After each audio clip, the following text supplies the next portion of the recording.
Mm-hmm. Oh, I didn't see the penny. Mm-hmm.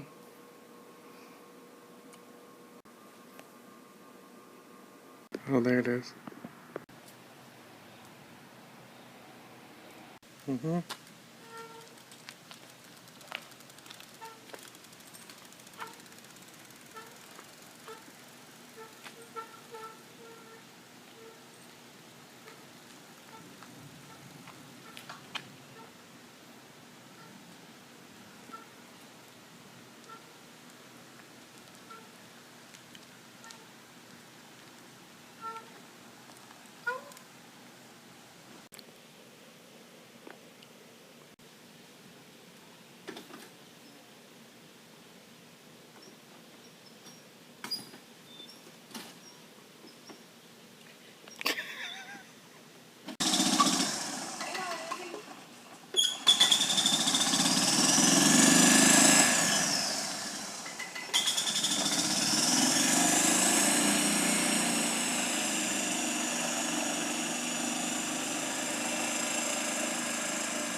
The ball.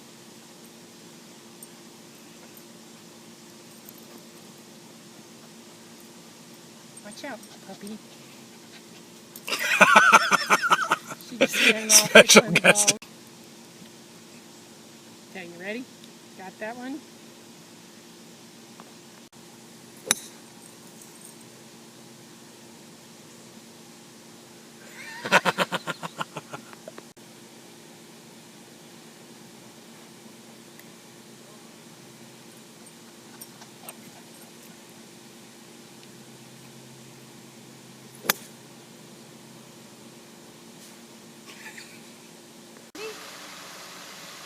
Run! Run!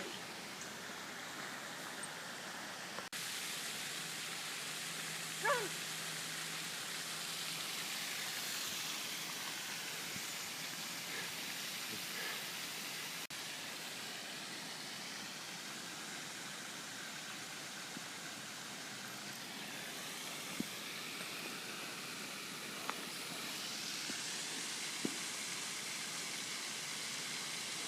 Run!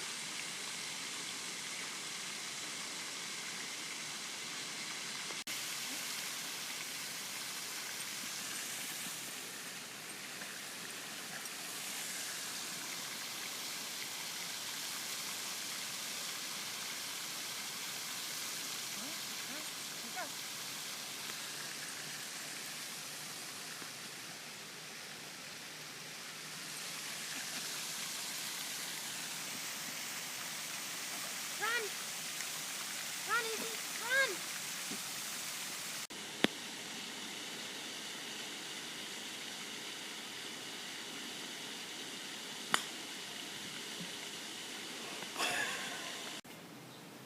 When I was designing my unit on Newton's first law, I decided to use John Keller's ARCS model of motivational design.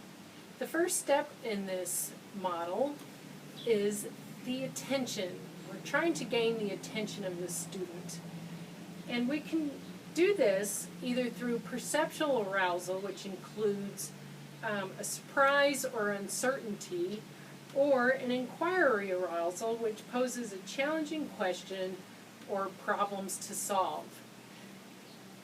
I incorporated a video that was about inertia, and there's 7 demonstrations on inertia, which brings up the perception arousal. I also use the inquiry arousal in the Exerting Forces lab.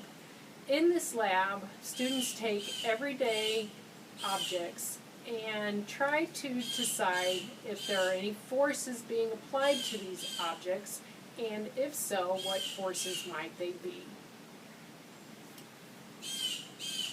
The second step of the ARCS model is relevance. Here we use concrete language and examples that learners are familiar with.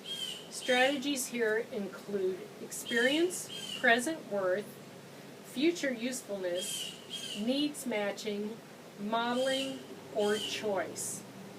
It's really important that we use different methods to do the work here. Some examples of relevance would be the Exerting Forces lab, because these objects these kids use in their everyday life, so it's very relevant. Also, I do a lab that it's called the Broom Ball Lab game. And what it is you take a bowling ball and a straw bristled broom, and there's a course that I have taped on the floor, and the kids have to push the bowling ball through the course without crossing over the lines. There are certain sections that are no touch zones where they cannot touch the ball with the broom at all.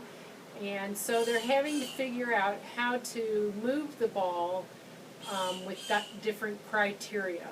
So this is a hands-on lab where the kids are they're having fun, but they're also having to think about what it is that is happening as they push the bowling ball with the broom. The third step of the ARCS model is confidence. Here, we are letting students succeed. We're providing objectives, performance requirements, and evaluation criteria such as rubrics. We're also growing students in this step. What I mean by growing students is the student comes in and they have no real basic knowledge of Newton's first law. So we're starting with the very basic idea of what Newton's law is, and then with each lesson and lab and practice sheet, we are building on what they've already learned, and as we do that, they're building their confidence. It's very important that we give the student feedback with each lesson so that they know if they're grasping the idea or where they're having problems with the idea. So this is a very learner-controlled step as the student decides if they're going to participate in the lesson or participate in the homework. The last step of the ARCS model is satisfaction. Here, satisfaction is based on motivation. The student is either using new knowledge in a real-life situation or a simulated situation, and the students can go out and observe and understand why things move or don't move. Or the student may just get a good grade in physics. So if learners feel good about their results, they'll be motivated to learn.